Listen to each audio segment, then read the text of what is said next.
Hello everyone, हजुरहरू सन्चै हुनुहुन्छ होला। म चाहिँ अलि बिरामी नै छु, अझै पनि ठिक भएको छैन। रुगा लाएर एकदम धेरै गाह्रो भइरहेछ। मलाई जति जे भए पनि भ्लग चाहिँ सधैँ हाल्नु है भन्नुभएको थियो एकजनाले।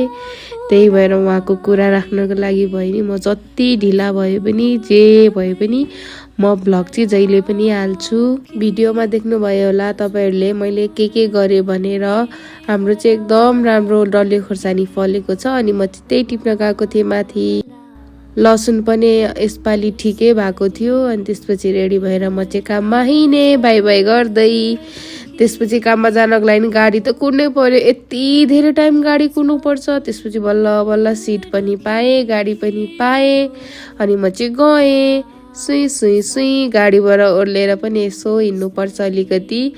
त्यसपछि हाम्रो स्टोरमा चाहिँ एकदम धेरै राम्रो अफर चलिरहेछ पर्फ्युमको। यो सबै पर्फ्युमहरूमा चाहिँ अफर छ अनि म यस्तो आफ्नो आजको आउटफिट देखाउँदैछु। एकदम धेरै मोटी भइरहेको छु, मोटी भएर एकदम धेरै तनाव छ, तर खान पनि छोड्दिनँ म त। एकदम धेरै खान मन लाग्छ, एकदम धेरै खान्छु। अनि अलिअलि काम थियो स्टोरमा, बिलहरू काट्नु थियो हिजोको, त्यही बिलहरू काटेँ, यत्तिकै बसेँ दिनभरि।